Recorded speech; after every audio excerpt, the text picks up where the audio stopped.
태생적 어려움에 대해서 살펴보고 이어서 학문의 형성에 대해서 이야기를 하도록 하겠습니다.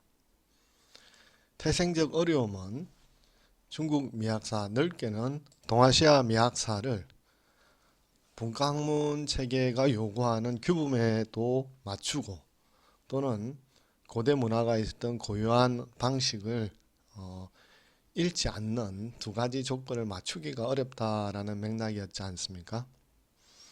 그리고 그러한 미학이 중국 또는 동아시아에서 도입되고 연구되는 데는 우리는 중요한 인물이 있었다라고 하면서 두 사람을 살펴봤습니다. 한 사람은 장지동이라는 사람이고, 이분은 공과 건축학과에서 미학을 도입하게 했고, 두 번째는 이제 왕구교라는 사람이 문과에서 미학이 도입하게 되는데 큰 기여를 했다고 말씀드리지 않았습니까? 그럼 미학이라는 게 도입돼서 대학에서 학습하고 연구하게 된 공로만을 인정하지 않을 수가 없겠죠. 자, 그러려면 이제는 도입을 넘어서 학습하고 연구한 그 공적 또는 시작한 인물이 누구인지 살펴봐야 될 텐데요. 여기에서 앞서 살펴봤던 장지동과 왕규 중에서 왕구교와 종백화 두 사람에 대해서 기억을 할 만합니다. 여기에 나오는 인물은 서양 미학사와 달리 조금 낯선 인물일 수도 있습니다만 듣다가 보면 익숙해지니까 처음에 낯설다고 해서 어려워하지 않아도 좋을 것 같습니다. 자, 그러면 이와 같은 주제는 제가 말씀드렸듯이 중국 미학사 중에서 또는 동아시아 미학사 중에서 원시시대에서 청 제국 이후의 문제이지 않습니까? 즉 청의 신정기 1901년에서 1911년 그리고 중화민국 그리고 중국 오늘날의 중국에 이르는 기간에서 미학이 어떻게 연구되었느냐라는 주제니까 그와 관련해서는 제가 동아시아 예술 미학 사상 총서 중국 편 중에서 중국 현대 미학사 부분을 보면 이와 관련해서 중요한 기여를 했던 인물을 중심으로 해서 다루고 있기 때문에 큰 도움이 되리라고 생각합니다. 이 책에서는 필요한 만큼만 서술하고 있습니다. 왜냐하면 청대까지 중국 미학사를 서술하는 게 이 책의 어떤 목표이기 때문에 이유는 필요한 만큼만 서술하고 있는데요. 그래서 저희도 간략하게만 살펴본다면 학문의 도입 이후에 학문을 형성하는 데 크게 기여한 첫 번째 단계에서는 왕구교와 종백화를 검토해 볼 만합니다. 왕구교는 미학을 도입한 걸 넘어서서 미학이 형성되는 데 크게 기여를 했는데요. 대표적인 책은 인간사화라는 책인데요. 사라고 하는 것은 일전에 예술의 다양한 영역을 설명하면서 시사라고 했던 그 사입니다. 사는 시와 달리 처음부터 노래를 부르는 걸 전제를 하고 있는 사인데요. 이런 사를 읽다 보면 시에도 포괄돼서 설명을 하고 있습니다만 왕구교가 특별하게 주목하고 있는 개념이 경계 또는 의경이라는 말입니다. 우리는 영화를 보거나 음악을 듣거나 미술품을 관람을 하거나 등등 여러 가지 예술 작품을 감상하는 경우가 많은데요. 그 경우에 사진을 찍는다라든지 영화가 끝난 뒤에 좌석에 한동안 앉아서 일어날 줄을 모른다라고 할 때 우리가 흔히 이제 감동적이다, 감동을 먹었다 이렇게 말하지 않습니까? 왕구교는 그것을 감동을 먹었다라고 표현하기 비슷합니다만 그렇게 표현하지 않고 의경이 있다 또는 경계가 있다라고 표현을 하고 있습니다. 이게 무슨 말이냐면 우리가 초등학교 책을 읽으면 읽는 것과 동시에 내용이 다 이해가 되어 버리기 때문에 달리 생각하거나 추억을 떠올리거나 이럴 여유가 별로 없습니다. 그렇지만 여러분이 어린 시절에 찍은 사진 한 장을 보게 되면 또는 뭐 여러분만이 아니라 누군가가 잘 찍은 사진의 한 장면을 보게 되면 그 사진에 나와 있는 틀 안에 나와 있는 그 상황에만 국한되지 않고 그 사진을 찍었을 때의 광경이며 에피소드며 이게 생각이 나면서 사진을 떠나서 그 사진을 찍었던 이게 시점도 보면 현재에서 과거로 이동하고 어떤 생각거리도 지금 현재 상황에서 이전 상황으로 옮겨가지 않습니까? 또 말씀드렸을 때 영화라든지 음악, 예술 공연을 보고 나서 한동안 자리에 있는다는 건 뭡니까? 다른 사람들은 혼을 틀고 나가는 분이 있는 반면에 여기서는 자기가 보고 들었던 그 상황이 아직 끝나지 않는 거죠.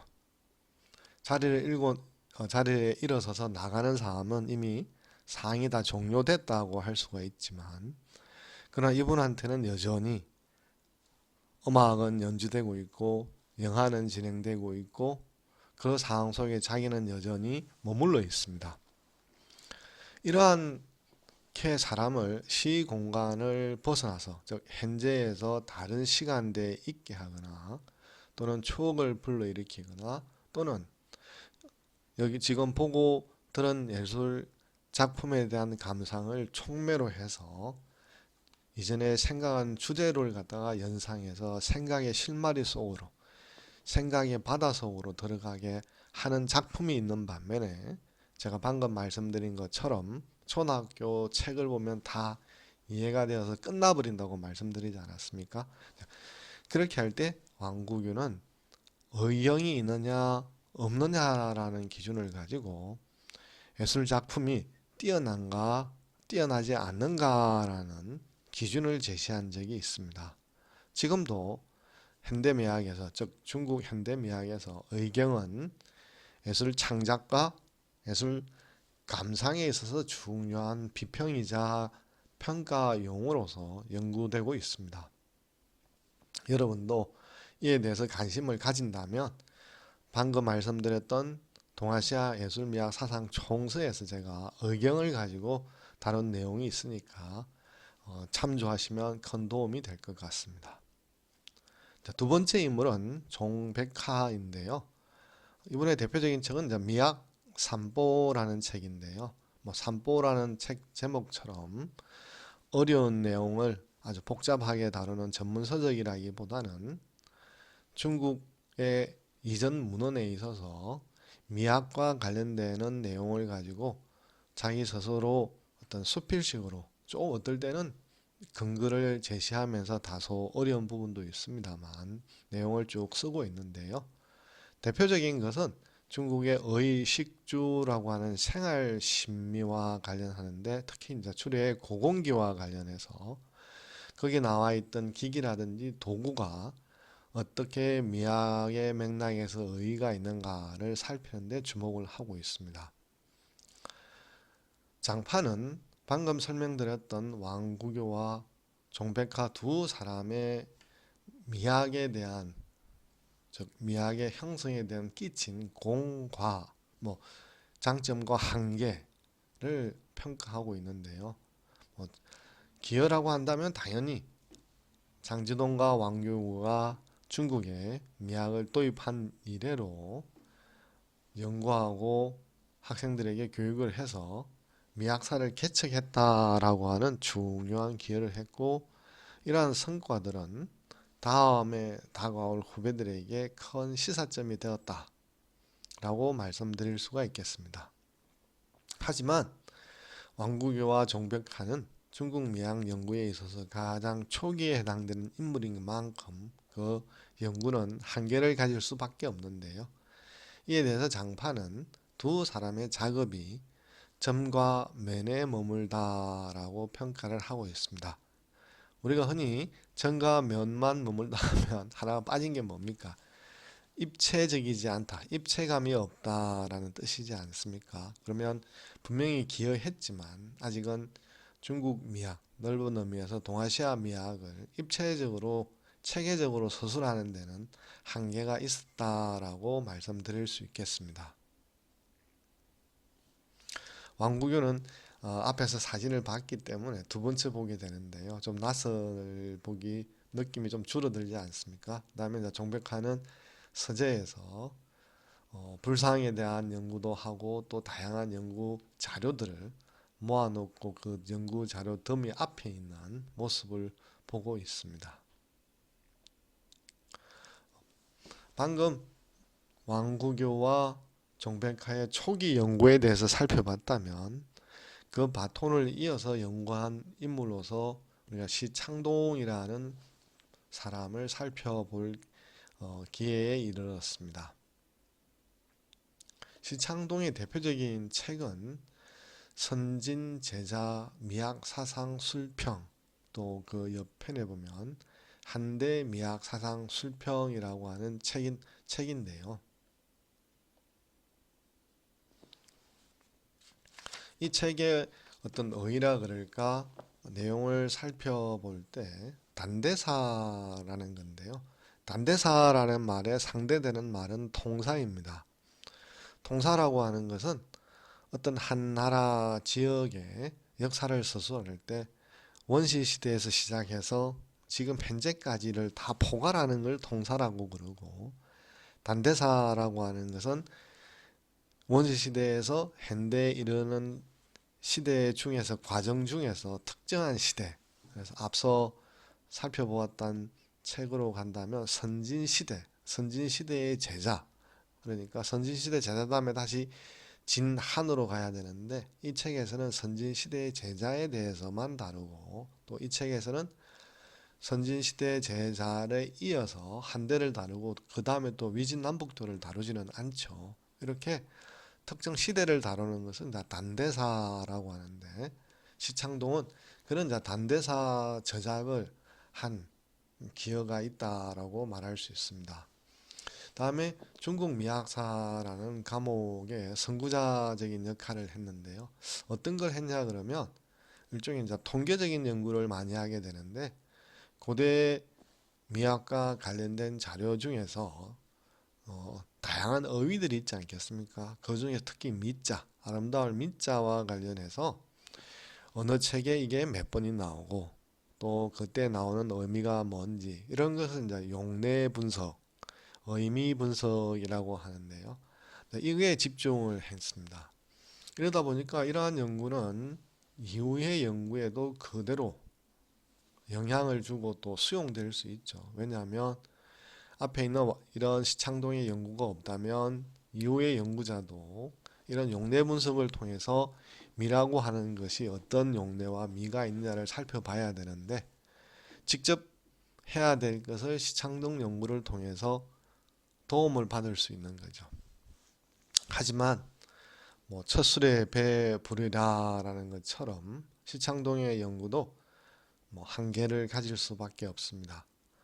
두 가지 의미인데요. 하나는 미와 관련된 연구가 현대 사회의 수준에 부합하지 못했다라고 말씀을 드릴 수가 있겠습니다. 전체 화면을 안 했다가 전체 화면으로 다시 돌아가고 있습니다. 이런 측면에서 보면 이제 초기 연구에 한계가 있고, 그 다음에 고대 문헌에 자찬하는 고유한 용례와 어떤 사정에 대해서 조금 벗어나서 시창동이 생각하는 개인적인 의미 또는 당시의 현대적인 의미에 약간 주관적인 해석을 했다, 이런 맥락이라고 할 수 있습니다. 이런 한계가 있지만 분명히 중국 미학과 관련된 다양한 자료들 또는 특히 중요한 개념들을 뽑아내서 그런 용례와 의미를 분석한 것은 지금에도 영향을 주고 있다라고 말할 수 있겠습니다. 이런 청제국의 신정기라든지 중화민국 단계에 있어서 중국 미학, 넓은 의미에서 보면 동아시아 미학의 첫 삽을 떴다면, 그런 연구가 축적이 되면서 하나 둘 축적이 되면서 중국 미학의 모습이 전면에 드러나고 또는 세계 학계에도 영향을 주기도 하고, 또는 우리 학계와 출판계에서도 번역을 통해서 소개가 되는데 이제 크게 기여를 한 시대라고 한다면 1980년대라고 할 수 있습니다. 1980년대 미학사를 정립하는 데 있어서 크게 기여한 사람을 든다면 여러 사람이 있겠습니다만 대표적으로 두 사람을 꼽는다면 이테쿠와 염랑이라고 할 수가 있습니다. 이테쿠는 중국 미학사 책이 출판이 이제 2019년이니까 그때까지만 해도 생존해 있었는데 2021년에 작고를 하게 됩니다. 그래서 책에 1930년 다음에 물결 표시가 있고 아직도 이제 생존해 있는 것처럼 되어 있습니다만 그 옆에 여러분들이 2021년이라고 기입해 주시면 최신 정보로 바뀌게 됩니다. 그 다음에 이제 염랑이라는 분도 북경대학교에 재직하면서 미학을 연구하고 있습니다.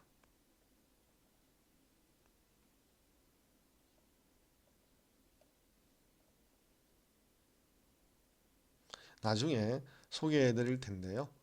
이테쿠의 경우에는 유관기와 중국 미학사를 공동으로 편집하기도 하고 염랑에 의해서는 중국 미학사 대강을 서술하기도 하고 또는 이테쿠에 대해서는 화합미학과 미의 역정이라는 저술을 내기도 합니다. 이러한 것들이 이전 시대와 구별되어지는 그러한 어떤 독자적인 연구다 이렇게 말씀을 드릴 수 있겠습니다. 그러면 중국 미학사 대강 또는 화합미학과 같이 중국 미학사를 전체적인 맥락에서 조명할 수 있는 구조를 드러낸 저작이 이제 1980년대에 등장하게 되는데요. 이제 그런 어떤 주목할 만한 업적도 있고 이제 전체적인 경향을 보면 한 가지 특징이 있는데요. 우리가 앞서서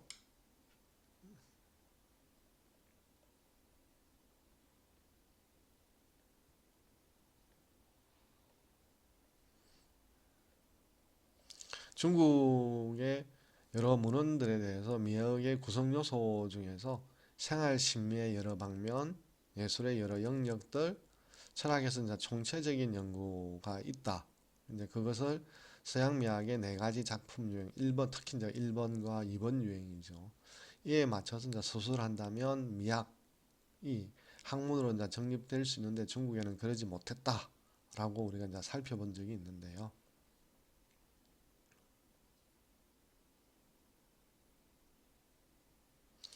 80년대의 연구 경향의 큰 흐름 중에 하나가 미학과 관련된 방금 말씀드린 그런 자료에 있는 미학과 관련된 자료를 뽑아서 그런 내용에다가 무슨 신미 무슨 미학을 이렇게 결합시키는 삽입하는 그런 이제 서술이 많이 보이게 되는데요. 한 가지 이제 예를 든다면 문질입니다. 문이라고 하는 것은 어떤 꾸밈, 형식, 장식에 해당되는데요. 거기에다가 미자를 결합시키게 되면 형식미가 되는 거죠. 그래서 무슨 형식미, 무슨 형식미 이러한 기술이 늘어났다는 뜻이고 물에 대비되는 질은 내용, 컨텐츠라고 할 수가 있는데요. 그럼 그 내용 다음에 미자를 결합시켜서 내용미, 무슨 내용미가 있다, 무슨 내용미가 있다 이런 서술이 1980년대 미학 연구에 무시할 수 없는 큰 흐름 중에 하나였다라고 말씀을 드리겠습니다. 자, 그러면 1980년대에 등장했던 다양한 미학의 저작들을 전체적으로 세 가지 유형으로 이제 나누어서 살펴볼 수가 있는데요. 장파는 이와 관련해서 육, 골, 신 개념을 통해서 설명을 하는데 신은 미학의 구조를 기술한 유형이라고 한다면 골은 미학의 범주와 체계를 기술하는 유형이고 다음에 육은 미학의 자료를 기술한 유형인데요. 첫 번째 유형부터 살펴본다면 육은 이테쿠와 유광기가 공동으로 편집했던 중국 미학사 그 다음에 민택이 서술한 중국 미양 사상사를 대표적으로 들 수가 있습니다.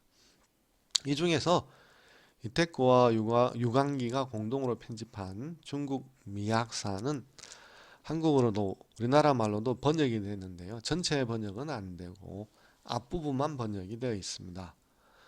이런 내용을 통해서 뭘 확인할 수 있냐 그러면 미학과 관련된 중요한 인물이 누구고 중요한 대상이 누군가를 설정을 하고 그 인물과 대상과 관련된 저작 중에서 미학의 맥락에서 살펴볼 수 있는 중요한 사상이 뭔가를 열거를 하고 기술을 하고 있습니다. 그러면 이제 이런 유광기와 유테쿠가 공동으로 편집한 중국 미학사와 민택의 중국 미학 사상사를 보면 시창동의 연구와 마찬가지로 후배 사람들은 뒤에 사람들은 많은 노력을 들 수가 있겠죠. 왜냐하면 여러분이나 제가 미학에 관심이 있다고 해서 그걸 연구하려고 하면 일일이 자료를 찾아야 되는데 이런 연구들을 참조하게 되면 이미 다 찾아 놓은 거잖아요. 물론 그걸 바탕으로 해서 여러분들이나 연구자가 독특한 이론을 만드는 것은 앞으로의 과제이지만 그러한 자료를 일일이 찾는 수고는 들 수가 있다라고 말씀을 드리겠습니다. 두 번째는 이제 골이라고 할 수가 있는데요. 골은 이제 미학의 범주와 체계를 서술한 건데요. 다음에 염랑의 중국 미학사 대강, 진망형의 중국 고전 미학사를 들 수 있는데 이 중에서 중국 미학사 대강이라는 책의 경우에는 제목만 보더라도 범주와 체계를 기술했다라고 하는 걸 알 수가 있죠. 왜냐하면 대강이라는 말 자체가 큰 줄거리, 큰 핵심, 뭐 빼놓을 수 없는 거 이런 맥락이지 않습니까? 그러면 그 대강이 바로 범주와 체계와 관련된다라고 말씀을 드리겠습니다. 이러한 책들에서는 시대의 순서에 따라서 중요한 인물에 초점을 두고서 좀 더 앞에 말했던 자료라든지 재료보다 한 단계 넘어서서 어떤 분류화를 유행을 만들고 범주화를 시키고 있는 게 이 두 번째 골 단계에서 장점이라고 할 수가 있겠습니다. 세 번째는 신인데요.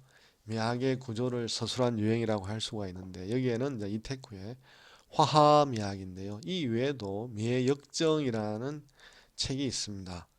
미의 역정과 하하미학은 우리나라에 이미 두 차례 초기에 번역되고 그 이후에 다시 좀 초기에 있던 번역의 문제점을 해결한 두 번째 번역까지 나와 있습니다. 그래서 이에 대해서 관심이 있다면 이러한 책들을 본다면 중국 미학의 특성들을 이해하는 데 큰 도움을 받을 수가 있는데요.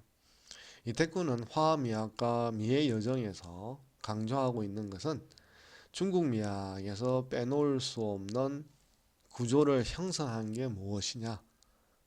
거기에서 이제 주목하는 게 유가미학과 도가미학, 구론미학, 뭐 선종, 즉 불교의 미학 등등을 이제 서술하고 있는데요. 흔히 우리가 이제 도교와 유가라고 한다면 서로 이제 대립하고 상대되는 맥락의 사상이거나 미학이라고 생각할 수가 있는데요. 이 태교의 장점이라고 한다면 개별적인 차원에서 보면 대립하고 경쟁할 수 있지만 화합미학 또는 중국 미학의 장점에서 보면 도가미학은 유가미학에서 말하지 못하는 내용 또는 유가미학은 도가미학에서 말하지 않는 내용을 독자적으로 구축을 해서 논의를 하고 있다는 거죠. 그러면 중국 미학에 있어서 유가미학을 빼놓고 도가미학만 말할 수도 없고 도가미학을 말하고 유가미학을 빼놓을 수도 없는 거죠. 이렇게 전체를 보면 유가미학과 도가미학이 중국 미학의 구조를 틀을 형성하는 데 있어서 큰 기둥이다. 이런 말들을 하고 있습니다. 이때 인스케구는 서술을 하면서 꼭 시대의 순서라든지 중요 인물이 있지만 그거에 얽매이지 않고 현대적인 이야기를 앞에 가져올 수 있고 또는 고대 이야기를 그 이후의 상황에서도 끌어들여서 논의를 하고 있습니다. 즉 이때는 이런 전체적인 구조를 우선시하기 때문에 시대의 순서라든지 또 시대의 순서에 따른 인물의 등장하고는 조금 거리를 두고 자유롭게 서술을 하고 있다라고 하는 게 장점이라고 할 수가 있습니다. 아울러 관념과 사상, 미학과 관련된 관념과 사상이 발생하고 발전하고 전환과 변화를 이루는 그 포인트들을 하나하나 규명을 해서 설명하고 있는 것도 화합미학 또는 미학 역정의 장점 중에 하나라고 말씀을 드리겠습니다.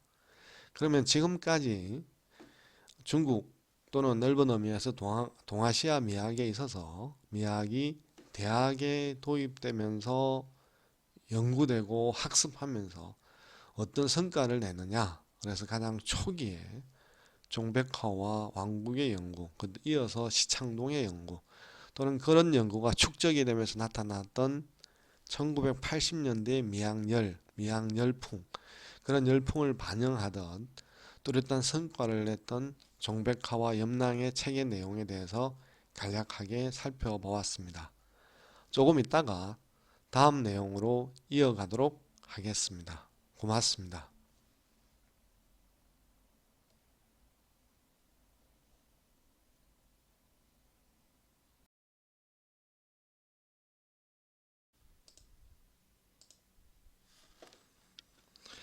학문의 형성에 이어서 변화의 동력에 대해서 살펴보도록 하겠습니다.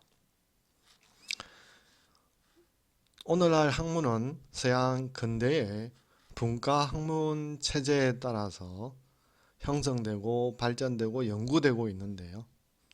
이러한 것은 여러분들이 도서관을 가면 책이 수많은 책들이 있지 않습니까? 이 책들을 뭐 한 더미에 그냥 포개해 둘 수 없지 않습니까? 그러면 찾으려면 얼마나 복잡하고 어렵겠습니까? 일정한 분류 체계로 되어 있는데 그 분류가 바로 서양의 근대의 분과학문 체계다라고 하는 걸 여실히 알 수가 있습니다. 그래서 900번대에 가면 역사고, 철학은 100번, 0번대에서 100번대이고, 또 그 철학 중에서 고대 철학, 뭐 중세 철학, 현대 철학, 또는 역사 중에서 뭐 세계사 중에서 역사 일반을 다루는 게 있고 지역별 역사가 있지 않습니까? 그럼 우리가 어떻게 분류가 되어 있느냐라는 분류표를 안다면 우리가 구하고자 하는 책을 바로 서가를 가져가서 시간 절약을 해서 찾을 수 있지 않습니까? 그것이 바로 이제 서양의 분과 학문 체계를 나타내는 건데요. 그래서 이게 세계적으로 이제 확산되는 거죠. 그래서 청나라 말에 1919년까지 보면 오사운동이 일어나기 전까지 서양의 학술 체계가 표준화가 되면서 각국에서 수용하는 역사죠. 그런데 이제 그 이후의 역사를 보면 조금 굴곡이라고 그럴까요? 뭐 우여곡절이라 그럴까요? 1919년 이후에는 두 체계, 서양의 두 체계인데요. 하나는 이제 소련과 또 하나는 서양이라고 할 수 있는데 그 두 개가 이제 경쟁하는 단계에 들었습니다. 그러면서 대륙이 공산화가 되는 1949년 이후에는 소련의 학술 체계가 표준이 되는 거죠. 이게 미학 저술에는 어떻게 나타나느냐 그러면 어떤 중국 고대의 청제국 사이에 미학과 관련되는 텍스트를 읽고 미학 사상을 연구하고 분석하면서 느닷없이 끼어드는 인물들이 있습니다. 마르크스니 레닌이 심지어 스탈린까지 등장해서 뭐 마르크스는 이렇게 말했다. 레닌은 이렇게 말했다. 스탈린은 이렇게 말했다라고 하는 인용이 되는 경우가 있고요. 또는 결론이 뻔해요. 세계사 넓은 의미에서는 세계사고 또는 이제 분야를 좁힌다면 미학이겠죠. 이 이야기는 유물론과 유심론의 투쟁의 역사다. 그리고 계급 사관을 반영하고 있다. 뭐 예컨대 이런 거죠.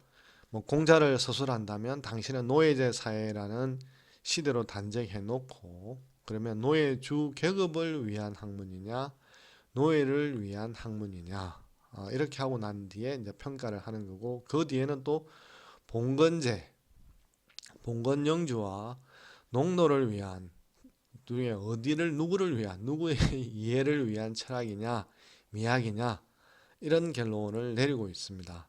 사실 1949년에서 그 다음에 나오는 78년 이전의 서술들을 보면 결론이 쉽게 예상이 가는데요. 유물론 아니면 유심론이고 또는 계급사관을 반영하고 있기 때문에 특정 사상과 특정 시대의 사상이 어디에 치우쳐 있느냐라는 도식적인 연구로 결론이 나는 경우가 많습니다. 그러다가 계획 개방이 이루어지는 1978년을 기준으로 해서 소련의 학술 체계가 좀 영향력을 잃게 되죠. 퇴조를 하게 되고 다시금 서양의 학술 체계가 표준되면서 이 서술에서 방금 소련이 학술 체계가 표준이 되었다라고 할 때 상투적인 서술 부분이 있지 않습니까? 계급 사관을 반영한다든지 유물론과 유심론의 투쟁이라든지 이런 내용이 이제 현격하게 줄어들고 있고 지금의 연구는 보면 간혹 인용되는 경우가 있지 거의 뭐 이런 이전의 연구의 모습을 보이고 있지 않습니다.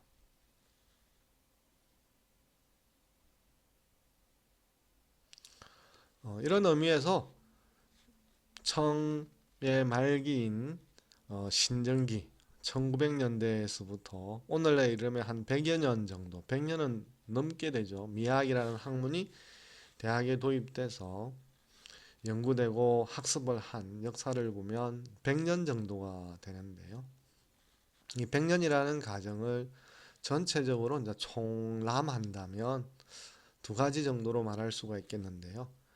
서양의 학술 체계를 최고의 기준으로 삼게 되었다. 방금 전에는 또 서양이라고 말하지만 실제로 소련과 서양이 이제 경쟁하고 갈등하는 시기가 있었다. 그러나 지금 현재 이제 서양의 학술 체계가 기준이 됐다는 측면에서는 보면 첫 번째처럼 말할 수 있을 것 같습니다.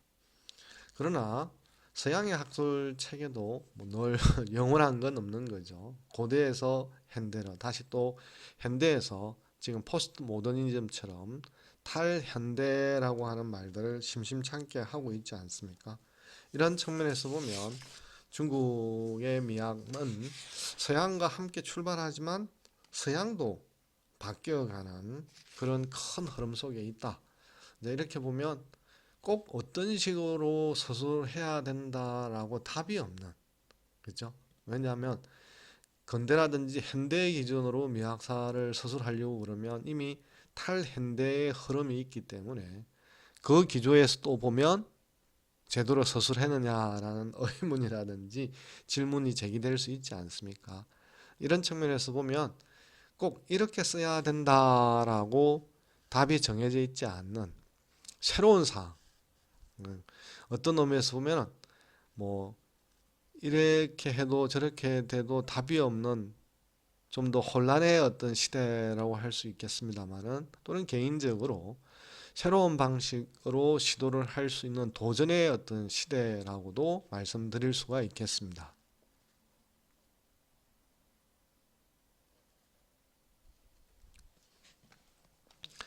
그러면 세계사적인 맥락에서 중국 미학이 나아갈 길에 대해서 살펴보도록 하겠습니다.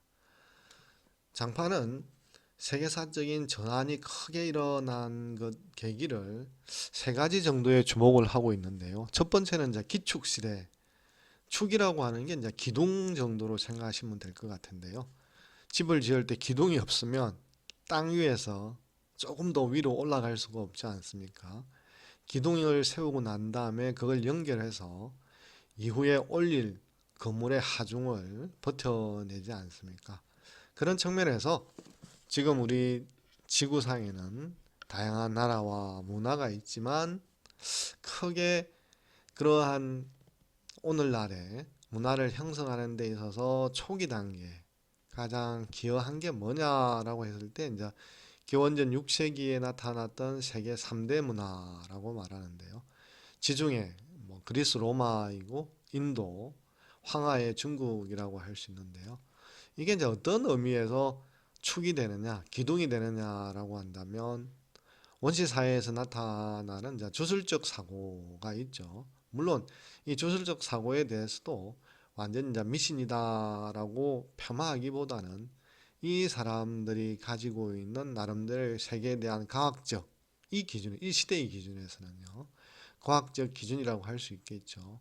이런 거에서 좀 더 이성을 발휘를 해서 세계에 대한 질문들을 어떤 초월적 신, 자연신 등에 의해서 기도를 해서 풀려고 하는 것이 아니라 인간이 이성을 통해서 답을 찾으려고 하는 철학적인 돌파를 해냈다. 이런 것이 세계사에 있어서 큰 이때는 꼭 미학의 분야에 한정 짓지 않아도 되겠죠. 기여를 하는 어떤 그림이었다. 두 번째는 좀 시간을 훌쩍 뛰어넘어서 17세기가 되는데요. 이 17세기에 이르게 되면 이제 자본주의가 태어나고 그런 게 세계적으로 이제 확산이 되는데 여기에서 기축시대와 17세기의 어떤 자본주의 사이의 큰 차이점은 이겁니다. 기축시대는 다양한 문화, 3대 문화만이 아니라 그 지역에 다양한 문화가 있었지만 이 개별적인 단계, 물론 이제 교류는 있었지만 그것이 분산되고 개별적인 단계에 머물러 있었던 것이 기축시대의 특징이라고 한다면 자본주의는 지리상의 발견이라든지 대항해의 시대라고 말하지 않습니까? 연료와 시장을 개척하기 위해서 유럽에 머물지 않고 아프리카, 아시아, 라틴 아메리카에 진출하게 되지 않습니까? 그러면서 세계가 하나로 묶여서 연동해서 움직이게 되는 국면에 이르게 되는데요. 오늘날 우리가 어떤 자산에 관심 많은 분은 환율이라든지 정시 효과, 그러니까 다른 미국 경제의 어떤 동향이 어떠냐, 이런 걸 매일 체크하는 분도 있지 않습니까? 그만큼 한국의 경제는 한국만의 문제로 국한되지 않고 미국을 비롯한 세계 경제와 연동해서 움직이는 측면을 무시할 수 없다는 거죠. 그것이 바로 이제 통일적인 세계사, 어떤 흐름이 분산되고 개별적인 의미에서 독자적으로 진행되는 측면이 있지만 그와 아울러서 하나로 연결돼서 통일적으로 전개되는 이 측면을 무시할 수 없다라는 것이고, 이때 이제 그 지중해, 인도, 중국을 비롯한 다양한 제문화 중에서 서양 문화가 주류가 되고 표준이 되고 기준이 되는 시대가 17세기였다라는 거죠.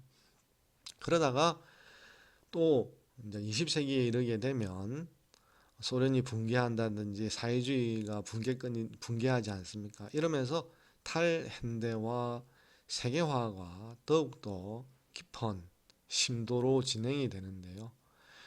방금 말씀드린 어떤 경제적인 측면에서 세계가 연동되어 가는 것도 있지만 문화의 세계화 이런 걸 우리가 어디를 통해서 느낄 수 있냐면 간단합니다.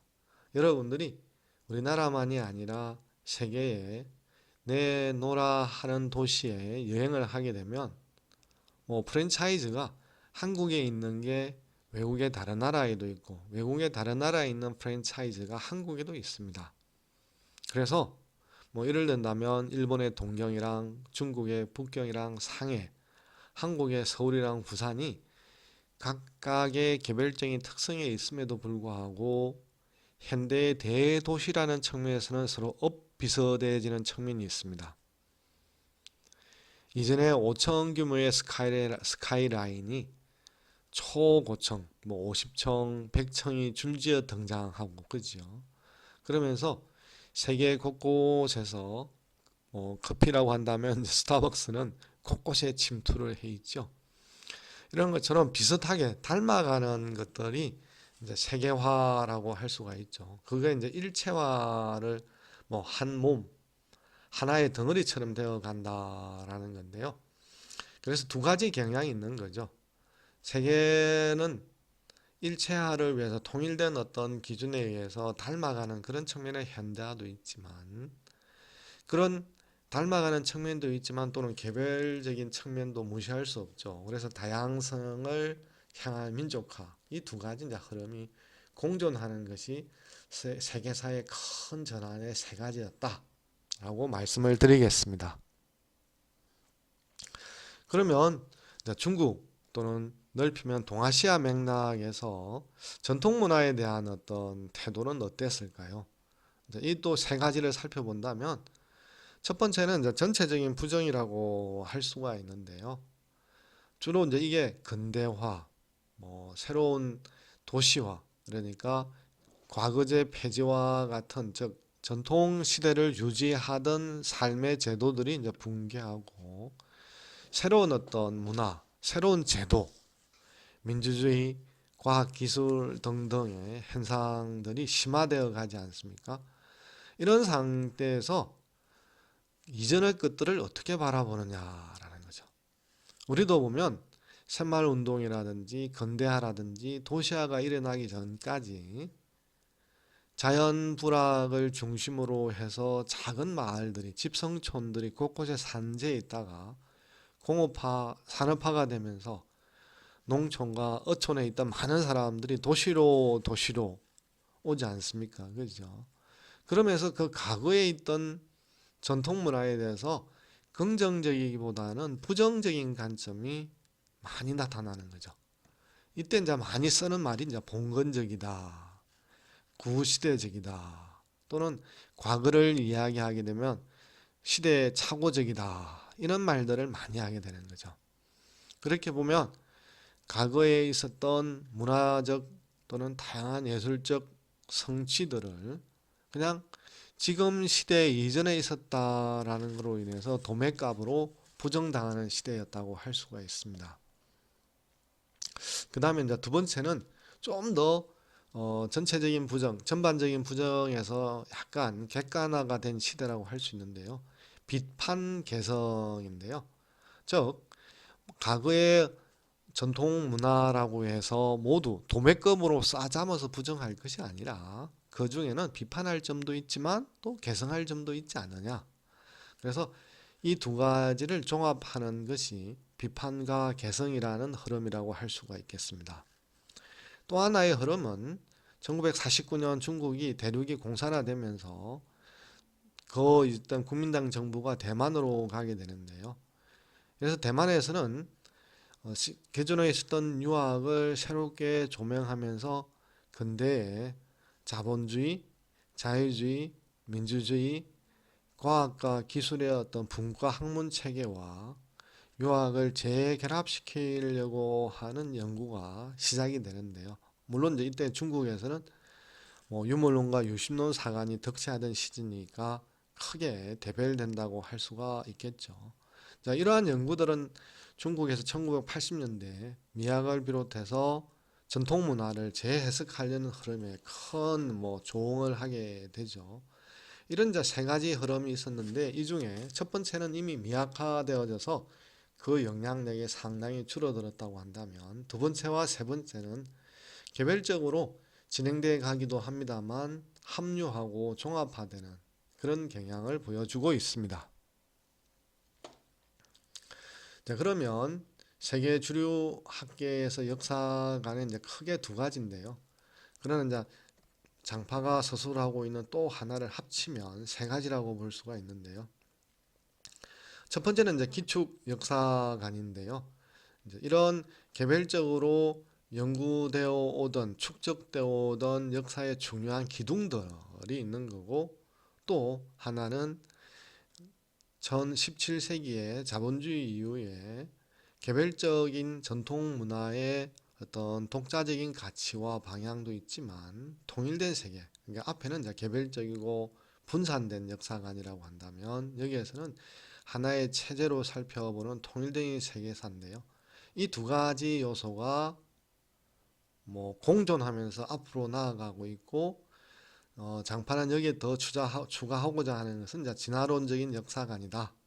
인류의 역사는 생산력과 생산 기술을 바탕으로 해서 점점 이전보다는 지금보다는 미래가 더 나은 방향으로 이제 나아가고 있다. 이런 세 가지 역사관을 제시를 하고 있습니다. 이런 변화의 동력을 바탕으로 해서 그러면 중국 미학사를 서술하려고 할 때 어떤 원칙과 구조가 있을까라는 거죠. 앞서 1980년대에 중국 미학의 성취를 설명하면서 골, 육, 신을 설명하면서 마지막 그 구조에 대해서 주목을 하지 않았습니까? 여기서도 그러면 다시 그 장파도 중국 미학사를 서술을 할 때 어떤 재료라든지 범주와 체제에 머무르지 않고 미학사의 구조를 조망을 하겠다라는 이런 포부라든지 방향을 제시하고 있다 말씀드리겠습니다. 자, 그렇다면 제일 먼저 미학이란 무엇인가라는 정의가 내려져야 되겠죠. 그래서 뭐 미학에 대한 정의는 아주 간단하게 정의를 하고 있는데요. 미에 대한 학문, 미에 관한 학문이다. 이것을 장파가 미학 도론, 도론은 우리나라 말로 하면 인문 정도에 해당되는데 개론, 인문 정도에 해당되는데요. 여기에서 자기가 정의를 시도한 구절이 있는데 여러분에게 소개해드리면 이렇습니다. 한 개인이 어떤 대상과 만나서 신미의 느낌을 통해 대상의 미를 체득하고 다음에 또 같은 대상을 만나서 신미의 느낌을 되풀이할 때 그런 이 대상을 미의 대상으로 인정하고 미는 이 대상의 고유한 성질로 인정할 수 있다. 이론용어로 말한다면 이렇게 확인된 미와 명명된 대상은 곧 미감의 객관화와 미감의 기호화라고 할 수 있다. 객관화는 감각과 이론에서 모든 미가 한 객체의 고유한 성질로 여겨지는 것을 가리킨다. 기호화는 실체에서 객체가 아름답게 여겨지는 것을 가리키지 주관과 객관 사이의 심미 활동으로 인해 만들어지는 것이 아니다라고 설명을 하고 있습니다. 장파는 여기서 미에 대한 학문을 미가학이라고 이제 하면서 자기식 용어로 제기하고 있는 게 미감의 객관화와 미감의 기호화입니다. 이것은 이후에 전개될 본론에서 구체적으로 이제 드러나는 거죠. 그런 측면에서 미학의 객관화와 미감의 객관화와 미감의 기호화를 꼭 기억을 하신다면 장파가 중국 미학의 구조를 어떻게 구성하고자 하느냐, 그려내고자 하는 데를 이해하는 데 큰 도움이 될 것 같습니다. 자, 그러면 이런 미라고 하는 것은 다양한 차원에 걸쳐서 존재하게 되는데요. 한 개인의 차원에서의 미, 한 민족 차원에서의 미, 한 문화 차원에서의 미, 한 시대의 미라고 하는 것이죠. 이러면 하나의 미라고 하더라도 그것이 시대마다 다른 변화의 양상이 있는 거죠. 이것이 바로 미학 사의 서술로 나아가는 거죠. 즉 원시 시대에 있던 미가 그 다음 시대에도 변화 없이 똑같이 계승만 되고 현대에도 동일한 양상으로 전개되고 있다면 굳이 미학사라고 하는 서술은 뭐 불필요하죠. 그죠?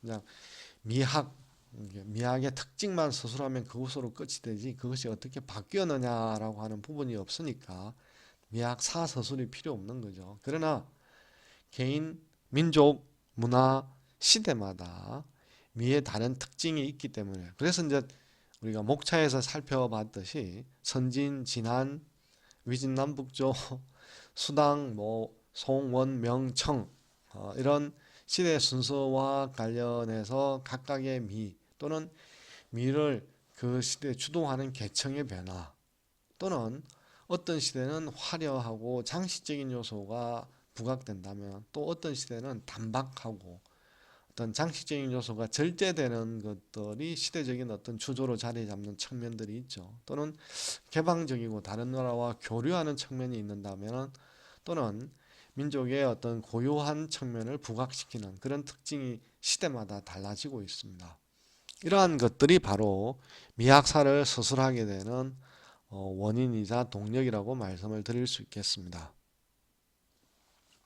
자, 그러면 이제 본론으로 들어가기 전에 이 책이 이제 어떻게 구성되어 있느냐를 개괄적으로 보여주는 건데요. 첫 번째는 이제 원시 문화는 세계 각지에 산재되어 있는 원시 문화에 대응해서 중국, 동아시아 원시 문화의 특징이 무엇인가를 밝혀주고 있고요.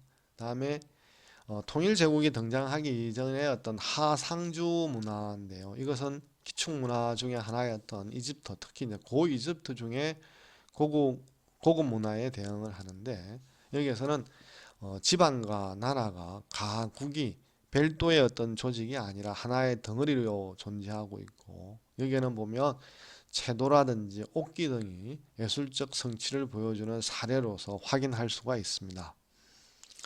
이제 그 다음에 기축시대에 해당되는 건데요. 여기에서는 진제국과 청제국에 이르는, 즉 중국 미학사 서술의 본론 부분이죠. 그죠? 이 부분에 해당되는데요. 여기에서도 이제 정기는 진에서 단까지, 후기는 송에서 청까지라고 할 수가 있는데요. 이 기축시대는 분산된 개별적인 세계사 속에서 다른 나라와 어떻게 이제 대응하느냐가 초점이 있다면, 현대는 이제 17세기 이후에 자본주의 이후에 대항해 시대 이후에 통일된 세계사 속에서 또 현대 문화에 어떻게 대응을 하느냐, 이렇게 이제 크게 네 갈래로 이제 살펴볼 수 있다라고 한다면서, 다시 이제 시대별로 조목조목 나누어서 소개를 하고 있습니다. 원시 시대에서 선진 시대까지 한 단계에서는 원시 사회 또는 주술적인 사유에서 이성적인 사유, 우리가 무슨 일이 있으면 신이 도와줄 거야 라고 이렇게 생각하는 단계에서 인간이 이성을 발휘를 해서 문제의 어떤 특징을 규명하고 그 문제를 벗어나기 위해서 어떤 합리적인 방법과 도구가 있는지를 찾아내고, 그래서 그런 문제를 직접적으로 도전해가는 양상으로 진행되는 이성적인 사유의 시대의 전환이 선진시대에서 일어났고, 이 선진시대에서 비로소 문화의 구조, 즉 유가문화와 도가문화의 큰 틀이 등장을 하게 되면서 이후의 미학사에 빼놓을 수 없는 부분으로 자리를 하게 되는 거죠. 그 다음에 이제 선진시대가 끝나고 나면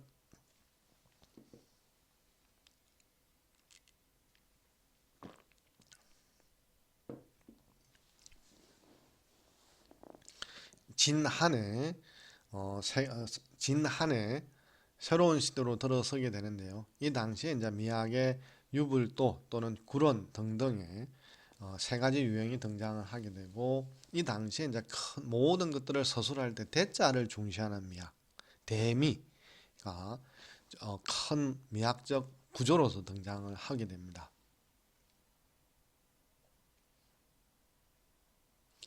위진 시대 때는 예술의 어떤 장르, 다양한 장르가 등장하는 것이 특징이라고 할 수가 있는데요.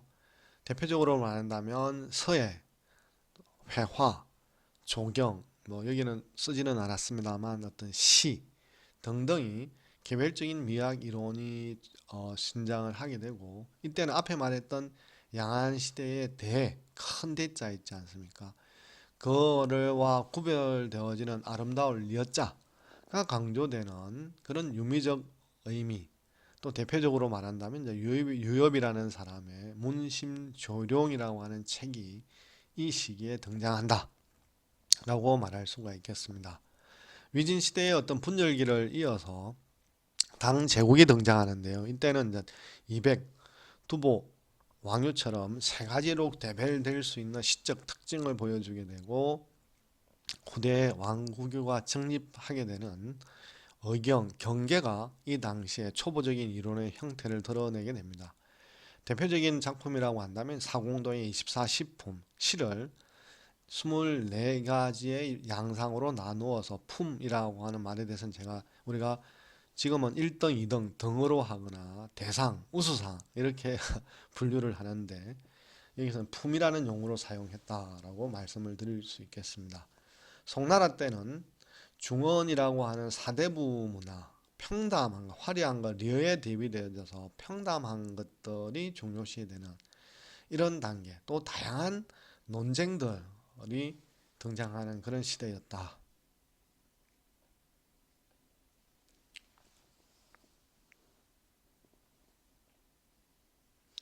원제국 시에는 뭐 여러 가지 이제 기복을 보이게 되는데요. 어떤 외국 유목민족이 중국 대륙의 지배자로 등장하게 되면서 변화의 양상, 다른 것들의 어떤 충돌이 일어나게 되는데요. 그래서 이제 은일 산소화도 등장하고 사군자도 출현하는 것이 이 시대의 특징이고, 명청 제국의 시대는 좀 더 전대에 등장했던 이런 현상들이 좀 더 복잡하게 등장하게 되고, 이지라는 사람의 동심에 이어서 그다음에 이어라고 하는 한정 우기에 대해서 제가 설명을 드렸죠. 이런 다양한 요소, 특히 이제 예술 분야 중에서 그 이전에 어떤 초기 형태로 존재했지만 아주 발달된 양상을 보이는 게 이제 소설과 희곡인데요. 이런 것들이 예술 장르 중에서 주도적인 문화로 등장하는 것이 이제 명청제국이었다라고 말씀을 드리겠습니다. 이러한 서술들은 본론에선 각각 한 챕터씩 한 절을 대서 그에 대해서 구체적으로 상세하고 논의를 하고 있기 때문에 여기에서는 그냥 간단하게 이런 게 있다라고 소개하는 식으로 설명을 드리겠습니다. 자, 그렇다면 중국 미학사의 초점은 어디에 되어야 되느냐? 고전 미학이 발전되는 과정, 즉 근대 분과 학문 체계의 미학의 통일된 기준이 마련되고 있지만 그 요구와 규범도 준수를 해야 되겠지만, 고전 미학의 특징이 어떻게 발전되거느냐, 이런 것, 또는 서로 다른 시대, 우리가 이제 미학사니까요. 원시 시대에서 시작해서 명청에 이르기까지 어떤 신미와 취향이 달라져 가느냐, 또는 각 시대마다 이론적인 특징이 어디 있느냐, 이런 것들을 밝혀내는 게 중국 미학사에서 서술을 해야 될 핵심이다, 이렇게 말씀을 드리겠습니다. 그렇다면 이제 서술 방식, 지금까지 나왔던 이야기 맥락 속에서 전혀 다른 이야기는 나오지는 않죠. 다시 한번 이제 정리하는 그런 방식인데요. 현대 미학의 안목에 따라서 고대 예술의 미학적 통일성이 드러나고, 현대 미학의 안목이라고 하는 것은 근대 서양 분과 학문 체계의 규범을 말하는 거죠. 그걸 따르면서도 또는 고대 예술의 독자적인 특징, 이런 것들이 이제 유지되어야 되지, 잃어버리면 안 되지 않겠습니까?